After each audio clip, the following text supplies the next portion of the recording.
De modo geral, eu curto viajar de avião. Só tem algumas coisinhas que eu não gosto. Tirando a parte de ficar horas e horas preso em um assento apertado, com alguma criança chutando a parte de trás do banco, meu maior problema mesmo é com as temperaturas baixíssimas da cabine dos passageiros. Será que tem algum motivo aeronáutico que justifique esse sofrimento? No começo, eu pensava que colocavam aquelas temperaturas congelantes dentro do avião para ajudar os passageiros a se prepararem para as condições climáticas lá de fora. Afinal, pode estar nevando no seu lugar de destino. Bem, eu estava enganado. Pode não parecer, mas o vento gelado que fica soprando na cabine de passageiros é para dar o máximo de conforto. Quê? É sério? Primeiro, a temperatura da cabine não é tão fria quanto parece. Ela geralmente fica entre 22 e 24 graus Celsius e raramente cai para menos de 18. Na verdade, esta é a média na maioria dos escritórios. Então, qual é o problema? Não se esqueça de que enquanto viaja de avião, você não se levanta do assento e não se movimenta muito. Aí seu corpo não produz calor suficiente para se manter aquecido e você sente mais frio do que em situações normais. Por outro lado, se a cabine estiver totalmente ocupada, os próprios passageiros emitem calor suficiente para aquecê-la significativamente. Enfim, parece que existe uma relação entre a pressão e a temperatura da cabine dos passageiros, e há pessoas que desmaiam no meio do voo. Primeiro, a probabilidade de alguém ficar inconsciente é maior no ar do que na terra, por causa de um problema chamado hipóxia. Ele ocorre quando os tecidos do corpo, incluindo o cérebro, não recebem oxigênio suficiente e não conseguem funcionar do jeito certo. Mas, se a temperatura a bordo estiver muito quente e a pressão maior que o normal, esses fatores podem piorar e aumentar ainda mais a possibilidade de uma pessoa passar mal. Claro, a temperatura corporal varia de pessoa para pessoa, e a que é confortável para um pode ser muito quente ou muito fria para outra. Mas, só por precaução, as companhias aéreas preferem manter a temperatura da cabine dos passageiros um pouquinho menor do que o normal. E pensando bem, eu prefiro usar um monte de blusas de frio do que fazer o coitado do cara que está ao meu lado desmaiar. Porém, você provavelmente não ficará congelando durante o voo se o avião for novo. É que as aeronaves mais novas têm termostatos mais avançados, que permitem regular a temperatura da cabine de forma mais precisa. E embora seja impossível definir uma temperatura diferente para cada assento, os comissários de bordo podem ajustá-la por zonas. Por falar nisso, os funcionários que ficam na cabine geralmente só levantam a temperatura se os passageiros pedirem, pois eles geralmente não se importam com ambientes gelados. Afinal, os comissários de bordo estão sempre se movimentando, enquanto os passageiros ficam lá, relaxados, e é por isso que a percepção de temperatura confortável para eles é totalmente diferente da sua. E, por fim, você já notou o quanto é quente dentro do avião antes da decolagem? É tipo o oposto da temperatura congelante do meio do voo. O fato é que o ar-condicionado do avião fica sempre desligado para poupar combustível até a decolagem. Aí, o calor de todas as pessoas a bordo, mais a falta do ar-condicionado, podem deixar a cabine insuportavelmente quente. A temperatura máxima dentro de um avião não deve ser superior a 32 graus, mas pode ficar tranquilo. Você não vai ficar nesse calor durante o voo. Ok, agora ficou claro que o frio congelante da cabine dos passageiros é para o seu próprio bem, né? Mas e a secura? Esse problema também tem uma explicação? Que nada!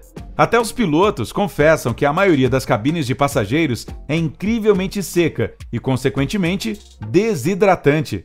Ela possui apenas 12% de umidade, ou seja, é mais seca que a maioria dos desertos. Infelizmente, os fabricantes das aeronaves não podem fazer muita coisa para resolver esse problema.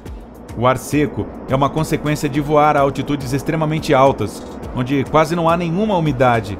Claro, colocar um umidificador dentro da cabine poderia resolver parcialmente o problema, mas esse equipamento é muito caro e os resultados nem são tão bons assim. E outra coisa, o aumento da umidade a bordo poderia corroer a parte interna do avião. A propósito, qual é a temperatura mais confortável para você a bordo de um avião? Como se mantém aquecido quando está muito frio lá dentro? Conte para mim nos comentários aí embaixo. Agora as temperaturas dentro do avião fazem sentido para mim. Mas e aquele compartimento onde nossos amados bichinhos de estimação ficam? Quais são as condições daquele lugar? Muita gente fica surpresa em saber que esse compartimento é pressurizado, assim como a cabine dos passageiros. Além disso, para manter uma temperatura agradável, usa-se o mesmo ar da cabine. Porém, como ele vem de outro lugar, acaba chegando mais frio ao compartimento, que também é menos isolado do que a cabine dos passageiros. É por isso que a temperatura desse local não sobe para mais do que 7 graus, dependendo do modelo do avião. Mas isso não é frio demais para os animais que são transportados lá? Não se preocupe, o lugar onde eles ficam é aquecido a 18 graus. E se o avião estiver transportando produtos que são sensíveis ao calor ou frio, há locais especiais com um controle de temperatura lá dentro. Mas se a temperatura dentro do compartimento não é tão congelante e se o ar é pressurizado, por que os passageiros clandestinos raramente sobrevivem a essa experiência? O problema é que essas pessoas não se escondem dentro da cabine, nem no compartimento, mas no trem de pouso.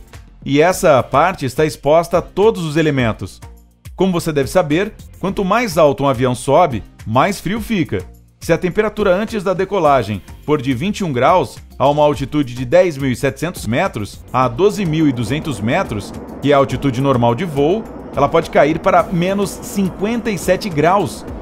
Pouquíssimas pessoas estão preparadas para resistir a uma temperatura tão baixa, mesmo que seja só por uma hora.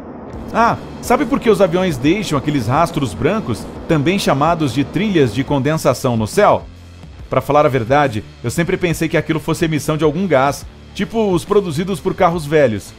Mas parece que as trilhas de condensação surgem pelo mesmo motivo que você vê sua respiração no tempo frio. O tubo de descarga do avião é úmido e quente, e quando se mistura com o ar congelante e com a baixa pressão da altitude de cruzeiro, o vapor de água não só condensa, mas congela. Esse processo fica parecido com rastros de nuvem no céu, da mesma forma que a sua respiração faz no inverno. As trilhas de condensação podem variar em espessura e duração, dependendo da umidade e da temperatura da atmosfera, e também da altitude do avião. Isso é bem útil, pois dá para observar a trilha de condensação dele para prever o tempo. Lembre-se de que se o rastro branco deixado pela aeronave for fino e durar pouco, isso quer dizer que lá em cima a umidade está baixa. Então, é bem provável que o tempo vai ser firme. Mas se o rastro for mais grosso e duradouro, pode se preparar para uma tempestade. Isso indica que a umidade do ar está alta. De vez em quando, você pode ver os rastros, que antes eram retos e fortes, se tornarem ondulados ou até se transformarem em anéis bizarros flutuando no céu. Isso indica que lá em cima o avião está enfrentando alguma turbulência ou voando em densidades e temperaturas diferentes. Outro fenômeno surpreendente que você já deve ter presenciado é dois aviões voando perto um do outro, mas um deles deixando um rastro grosso e longo e o outro deixando uma trilha quase invisível. Pode ser que os motores deles sejam diferentes. Por exemplo, se uma aeronave tem um motor mais novo, a descarga dele pode ter uma temperatura menor. Aí o rastro será totalmente diferente do de um avião com motor velho. Além disso, a duração e a espessura do rastro depende da potência da aeronave e da altitude de cruzeiro. No caso da altitude, você pode achar que os dois aviões estão voando lado a lado, mas na verdade é só um efeito visual. Eles podem estar em camadas diferentes da atmosfera. E como uma camada pode ser mais úmida que a outra, as aeronaves acabam deixando trilhas diferentes. Prontinho! Mistérios desvendados. Agora é hora de decolar. Se você tiver aprendido alguma coisa nova hoje, curta este vídeo e o compartilhe com um amigo. E aqui estão outros vídeos que podem lhe interessar. É só clicar no da esquerda ou no da direita e se divertir. Junte-se a nós no lado incrível da vida.